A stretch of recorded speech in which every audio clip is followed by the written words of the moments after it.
यहाँ हर सुबह एक संघर्ष की शुरुआत है।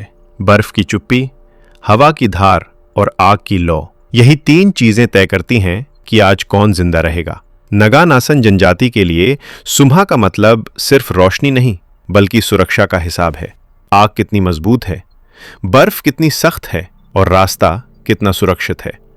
यही वजह है कि उनके लिए घर कोई जगह नहीं, बल्कि एक चलती हुई जिंदगी है। हर दिन नए हालात, नए खतरे, नए नियम। लोग उन्हें खाना बदोश कहते हैं, लेकिन वो जानते हैं कि ठंड से लड़ना बेकार है। ठंड के साथ जीना ही उनकी सबसे बड़ी कला है। ये लोग रूस के नॉर्थ ईस्ट हिस्से में रहते हैं, खासकर साइबेरिया के टुंड्रा इलाकों में, जहां साल के अधिकांश समय में जमीन इतनी ठंडी रहती है कि पेड़ उग नहीं पाते और पूरा इलाका एक विशाल बर्फीले मैदान की तरह दिखाई देता है। टुंड्रा का मतलब वही खुला, सुनसान और बर्फ से ढका हुआ इलाका है, जहां हर कदम पर बर्फ की चुप्पी और ठंड की सख्ती का एहसास होता है। नगानासन खानाबदोश लोग इसी बर्फीले रेगिस्तान में, नदी घाटियों के पास और पहाड़ी किनारों के आसपास अपने तंबू लगाकर रहते हैं, क्योंकि ये जगहें उन्हें शिकार, पानी और रेंडियर के लिए बेहतर रास्ते देती हैं। ये पूरा इलाका आर्कटिक सर्कल के भीतर आता है, इसलिए तापमान -70 डिग्री सेल्सियस तक गिर सकता है। और यहाँ एक अजीब सी रोशनी का नियम भी है। साल के कुछ महीनों में सूरज बिल्कुल नहीं दिखता और कुछ महीनों में सूरज रात में भी आकाश में चमकता रहता है। तंबू पर जब बर्फ की चमक गिरती है तो वो चमक कोई सजावट नहीं, बल्कि एक चेतावनी होती है। बर्फ का रंग जितना सफेद होता है, उतनी ही खतरनाक उसकी चुप्पी भी होती है। नगानासन जनजाति तंबू को केवल आश्रय नहीं मानती, वो उनके लिए एक सुरक्षा कवच है। तंबू के अंदर की दुनिया अलग है। बाहर की ठंड अंदर नहीं आ पाती और अंदर की गर्मी बाहर नहीं निकल पाती। ये एक ऐसा नियम है जिसे वो बिना बोले समझ लेते हैं। और बीच में जलती आग, वो छोटी सी लौ, सिर्फ रसोई नहीं बल्कि जीवन की रेखा है। आग के बिना तंबू में रात बस एक लंबी खामोश सजा बन जाती है। इसलिए जब कोई कहता है आग को आंखों से मत छोड़ो, तो ये मजाक नहीं, एक सख्त हकीकत है। यहाँ लकड़ी इतनी दुर्लभ है कि हर टहनी का वजन होता है। एक टहनी का मतलब एक और घंटा गर्मी, एक और घंटा सुरक्षा। इसलिए महिलाओं की सुबह सबसे पहले आग से शुरू होती है। वो आग को फिर से जगाती हैं, जैसे किसी बच्चे की सांस को बचाने की कोशिश। और अगर आग बुझ जाए तो सिर्फ ठंड नहीं, एक पूरा तंत्र टूटने लगता है। रेंडियर की खालों से बना तंबू बेबस हो जाता है, कपड़े में नमी फैलती है और फिर ठंड एक नाम नहीं, एक ताकत बन जाती है। रेंडियर का झुंड उनके जीवन की धुरी है। ये सिर्फ जानवरों का समूह नहीं, बल्कि एक जिंदा प्रणाली है। उनकी संपत्ति, उनका भोजन, उनकी यात्रा। रेंडियर की देखभाल का मतलब यहाँ परिवार की देखभाल है। अगर झुंड कमजोर पड़ता है तो ये सिर्फ भूख नहीं, एक पूरे समुदाय की मौत का संकेत बन जाता है। इसलिए वो रेंडियर की चाल, उनके खुरों की आवाज, उनकी सांस की गति, सब कुछ सुनते हैं।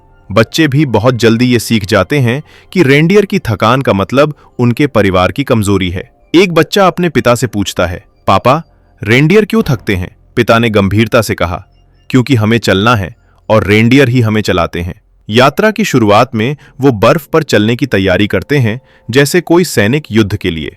स्लेज यानी रेंडियर द्वारा खींची जाने वाली गाड़ी को तैयार किया जाता है, सामान बांधा जाता है, तंबू को समेटा जाता है और फिर वो चल पड़ते हैं, बिना किसी दिखावे के, बिना किसी शोर के। बर्फ पर चलना उनके लिए सिर्फ रास्ता नहीं, एक भाषा है। बर्फ की सतह पर छोटे छोटे धब्बे, दरारें, हल्की सी चमक, ये सब संकेत हैं। अगर बर्फ की चमक तेज है तो नीचे पानी हो सकता है।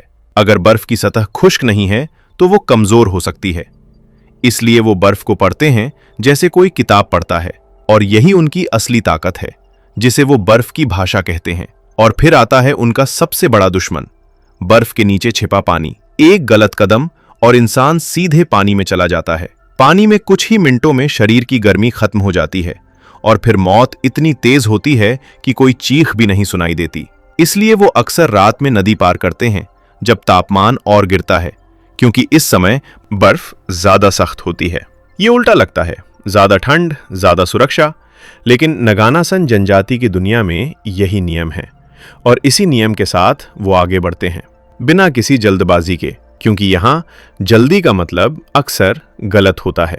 खाना यहाँ किसी स्वाद का सवाल नहीं, बल्कि जीवन का गणित है। जमीन साल के अधिकांश समय बर्फ में जमी रहती है, इसलिए कुछ भी उगना मुश्किल है। इसलिए जीवन मांस पर टिकता है, रेंडियर का मांस, और कभी कभी शिकार किया हुआ जानवर। और ठंड में खाना पकाने का मतलब समय और ईंधन दोनों की बर्बादी है। इसलिए कई बार मांस कच्चा ही खाया जाता है। बाहर की दुनिया इसे जंगलीपन समझती है, लेकिन नगानासन जैसी खानाबदोश जनजाति के लिए ये एक बुद्धिमानी है। कच्चा मांस तुरंत ऊर्जा देता है, वसा देता है और भीतर से गर्मी पैदा करता है। पानी भी यहाँ एक बड़ा सवाल है। नदियाँ पत्थर बन जाती हैं, कुएं नहीं होते। हर दिन बर्फ पिघलाकर पानी बनाया जाता है। बड़े बर्तन में बर्फ डाली जाती है, आग पर रखी जाती है और फिर थोड़ा सा पानी मिलता है। इसलिए हर बूंद की कीमत होती है। नहाना दुर्लभ हो जाता है, क्योंकि गीला होना यहाँ दुश्मन है। गीला शरीर, ठंडी मौत, ये उनकी अनकही कहावत है। कपड़े धोने की जगह उन्हें बर्फ से पीटा जाता है और हवा में सुखाया जाता है। साफ दिखने से ज्यादा जरूरी है सूखा रहना। 4 से 6 परतों में कपड़े पहने जाते हैं। अंदर की परत नमी खींचती है, बीच की परत गर्मी रोकती है और बाहर की परत हवा को रोकती है। जूते, दस्ताने, टोपी, सब कुछ इसी तर्क पर चलता है। यहाँ जीवन का सबसे बड़ा साथ आग के अलावा एक दूसरे का शरीर भी है। रात में लोग एक दूसरे के पास सिमटते हैं, क्योंकि अकेले सोना खतरनाक हो सकता है।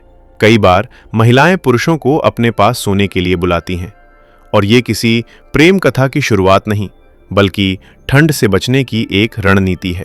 2 शरीर, 1 गर्मी, ये उनकी दुनिया का सबसे सरल नियम है। और इस नियम में कोई शर्म नहीं, कोई नाटक नहीं, बस एक सच्चाई है। प्रेम यहाँ धीरे धीरे पनपता है। जब 2 युवा एक दूसरे को पसंद करते हैं तो वो साथ समय बिताते हैं, आग के पास, रेंडियर के पास या बर्फ के ऊपर। प्यार का मतलब यहाँ शब्द नहीं, काम है। शादी का मतलब एक बड़ा समारोह नहीं, बल्कि एक मौन समझौता है।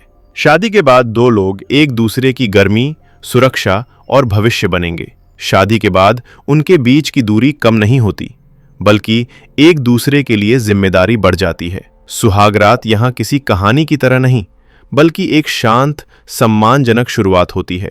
वो एक दूसरे की गर्मी साझा करते हैं और अगली सुबह फिर से साथ उठते हैं, क्योंकि ठंड में सुबह तक जीवित रहना भी एक जीत है।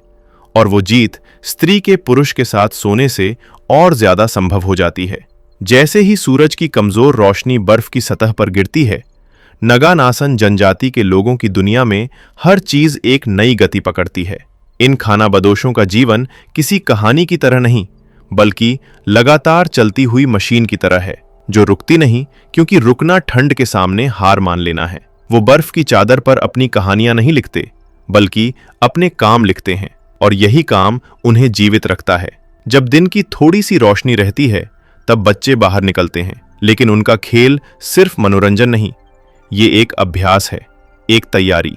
वो बर्फ पर गिरते हैं, उठते हैं और फिर से चलते हैं, जैसे ये दुनिया उन्हें ये सिखा रही हो कि ठंड के बीच भी गिरकर उठना ही जीवन है। ये खेल मैदान नहीं, बल्कि जीवन का स्कूल है। बच्चे बहुत जल्दी समझ जाते हैं कि ठंड का डर उनके लिए कोई विकल्प नहीं, बल्कि एक बाधा है जिसे हर दिन पार करना है।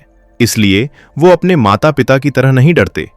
वो ठंड को साथी मानते हैं और साथी को आदर से देखते हैं। नगानासन जनजाति के लिए रिश्ते सिर्फ प्यार नहीं, बल्कि जीवन का सहयोग हैं। जब कोई युवा लड़की और लड़का एक दूसरे के साथ समय बिताते हैं, तो ये केवल रोमांस नहीं, बल्कि भविष्य की तैयारी होती है। वो एक दूसरे के साथ शिकार पर जाते हैं, रेंडियर के झुंड के पास बैठते हैं और एक दूसरे की बातें सुनते हैं। प्यार का मतलब यहाँ शब्दों की बारिश नहीं, बल्कि साथ में चलना है।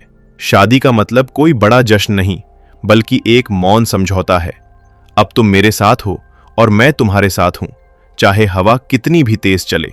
और जब शादी होती है, तो दोनों परिवार मिलकर इसे जीवन की नई शुरुआत मानते हैं। सुहागरात भी यहाँ किसी फिल्मी तरीके से नहीं, बल्कि एक शांत, सम्मानजनक शुरुआत की तरह होती है, जहां 2 लोग एक दूसरे की गर्मी और सुरक्षा को साझा करते हैं। यहाँ यौन जीवन को शर्म की चीज नहीं माना जाता, लेकिन इसे एक संवेदनशील और सम्मानजनक तरीके से जिया जाता है। नगानासन समाज में संबंध बनाना केवल प्लेजर नहीं, बल्कि एक भविष्य का निर्माण भी है। इसलिए गर्भावस्था को एक खास समय माना जाता है। महिला को ज्यादा आराम, ज्यादा गर्मी और ज्यादा देखभाल दी जाती है। जब जन्म नजदीक आता है तो तंबू में एक अलग तरह की तैयारी होती है। सभी लोग धीरे धीरे काम करते हैं ताकि मां को कम थकान हो। बच्चे का जन्म अक्सर रात में होता है और बुजुर्ग महिला बच्चे को जन्म के तुरंत बाद किसी कपड़े से नहीं बल्कि रेंडियर की खाल से लपेटती है, क्योंकि कपड़ा लपेटने से बच्चे की जान को खतरा होता है। इसलिए उसे रेंडियर की खाल से लपेटा जाता है, जिसको पहले से ही आग पर हल्का गर्म किया जाता है, जिससे बच्चे की गर्मी बाहर नहीं जाती। जैसे बिना आग के अंगीठी नहीं जलती, वैसे ही बिना गर्मी के बच्चा नहीं बचता। ये ज्ञान यहाँ किसी किताब से नहीं बल्कि सिर्फ अनुभव की आग से मिलता है। नया बच्चा जब दुनिया में आता है तो उसकी देखभाल एक पूरी टीम की तरह होती है। माँ बच्चे को अपने शरीर से चिपका कर रखती है और पिता रेंडियर के पास जाकर भोजन का इंतजाम करता है। बच्चे की सांसों की आवाज भी एक तरह की संगीत बन जाती है, क्योंकि वो सुनने में कठिन लेकिन जीवन देने वाली होती है। और जब बच्चा थोड़ा बड़ा होता है तो उसे रेंडियर के झुंड के पास ले जाया जाता है ताकि वो जान सके कि उसका जीवन किस पर निर्भर है। बच्चे बहुत जल्दी सीखते हैं कि रेंडियर की दुनिया में उनका भविष्य है और इसलिए वो रेंडियर के साथ ही खेलते हैं, रेंडियर के साथ ही चलते हैं और रेंडियर के साथ ही बढ़ते हैं। नगानासन खानाबदोशों की सबसे बड़ी ताकत उनकी मानसिक कठोरता है। यहाँ की ठंड सिर्फ तापमान नहीं बल्कि एक तरह की मानसिक परीक्षा है। वो जानते हैं कि ठंड से मुकाबला करना संभव नहीं, इसलिए वो इसे चुनौती की तरह नहीं बल्कि एक हिस्से की तरह स्वीकार कर लेते हैं। स्वीकार करना हार नहीं बल्कि समझदारी है, क्योंकि ठंड को हर दिन, हर पल, हर रूप में झेलना पड़ता है और यही उनकी असली ताकत है। वो अपनी सीमाओं को जानते हैं, फिर भी हर सुबह फिर से उठकर उसी बर्फीली दुनिया में कदम रखते हैं, जैसे ये उनकी किस्मत नहीं बल्कि उनकी जिम्मेदारी हो। जब मौसम और भी सख्त हो जाता है तब उनका जीवन और भी अधिक खानाबदोश जैसा हो जाता है, क्योंकि घर को ज्यादा समय तक नहीं टिकाया जा सकता और झुंड को भी आगे बढ़ना पड़ता है। वो अपने तंबू को जल्दी से समेटते हैं, सामान को सलीके से बांधते हैं और फिर चल पड़ते हैं। हर कदम में सावधानी, हर कदम में धैर्य, और इसी खानाबदोश जीवन में उन्हें एक अजीब सी आजादी भी मिलती है। ये आजादी कि वो किसी चीज के लिए बंधे नहीं, लेकिन फिर भी वो एक दूसरे के लिए हमेशा बंधे रहते हैं। उनके सामने सबसे बड़ा खतरा सिर्फ ठंड नहीं बल्कि ध्रुवीय भालू, साइबेरियन टाइगर और आर्कटिक भेड़िया भी हैं। ये जानवर उन्हें डराते नहीं बल्कि चुनौती देते हैं। भालू का निशान दिखे तो समझना पड़ता है कि कहाँ रुकना है और कहाँ आगे बढ़ना है। आर्कटिक भेड़िया की आवाज सुनकर झुंड को पास रखना पड़ता है। कभी कभी लड़के अकेले शिकार पर जाते हैं और उन शिकार में सबसे खतरनाक होता है आर्कटिक भालू, लेकिन ये खानाबदोश लोग उसे दुश्मन नहीं, एक परिस्थिति मानते हैं। वो कहते हैं भालू का डर करना कोई नीची बात नहीं बल्कि समझदारी है, और यही समझ उन्हें बचाती है। शिकार की तकनीक भी उनके जीवन की एक कला है। वो सिर्फ ताकत से नहीं, चतुराई से शिकार करते हैं। रेंडियर की जगहें बदलते हैं, रास्ते बदलते हैं और वो जानवरों की आदतों को पढ़ते हैं। कभी कभी वो बर्फ के नीचे छिपकर शिकार करते हैं, कभी किसी ऊंचे स्थान से नजर रखते हैं और कभी रेंडियर की मदद से रास्ता बनाते हैं। उनके लिए शिकार सिर्फ भोजन नहीं बल्कि एक जीवन योजना है। वो सील, मछली और आर्कटिक रैबिट का शिकार करते हैं और फिर जब दिन खत्म होता है तो वो तंबू के अंदर लौटते हैं जहां आग फिर से जलती है। बच्चे सो जाते हैं और बूढ़े लोग एक दूसरे की कहानियां सुनाते हैं, कहानियां जो किसी किताब में नहीं बल्कि उनके जीवन में लिखी गई हैं। वो कहानियां उन्हें याद दिलाती हैं कि जीवन में सबसे बड़ा सबक क्या है, और वो सबक है सहनशीलता। मृत्यु भी इन खानाबदोश नगानासन के जीवन का अहम हिस्सा है, लेकिन इसे वो किसी डर की तरह नहीं बल्कि एक तथ्य की तरह स्वीकार करते हैं। जब कोई मरता है तो शोर नहीं होता, दफनाने की जगह नहीं होती, इसलिए शरीर को सुरक्षित रखना पड़ता है, कभी बर्फ के भीतर, कभी किसी सुरक्षित स्थान पर। यह प्रक्रिया शांत होती है लेकिन उसमें एक गहरी इज्जत होती है, और फिर भी जीवन चलता रहता है क्योंकि यहां रुकना संभव नहीं। जो लोग जीवित हैं उन्हें अगली सुबह फिर से आग जलानी है, रेंडियर का ध्यान रखना है और अपने बच्चों को यह सिखाना है कि ठंड के बीच भी जीवन कैसे आगे बढ़ता है। नगानासन खानाबदोश जनजाति की दुनिया में हर दिन एक नए सवाल की तरह होता है। आज बर्फ क्या कहेगी, आज हवा क्या करेगी, आज आग कितनी देर जलेगी, और यही सवाल उन्हें हर दिन जीवित रखते हैं, क्योंकि यहाँ जीवन की कीमत हर सांस के साथ बढ़ती है और इसी कीमत के साथ वो हर सुबह उठते हैं, बिना किसी शिकायत के, बस एक नई उम्मीद के साथ कि आज भी उनकी दुनिया चलेगी, आज भी उनकी आग जलेगी और आज भी उनके बच्चे एक और दिन जी पाएंगे। दोस्तों, आपको क्या लगता है? क्या नगानासन खानाबदोश जनजाति के जीवन की कीमत हर सांस के साथ बढ़ जाती है, या यहाँ पर आप भी इनकी तरह जी सकते हैं? इनकी लाइफ आपको आसान लगती है? नीचे कमेंट में अपनी राय अवश्य लिखें।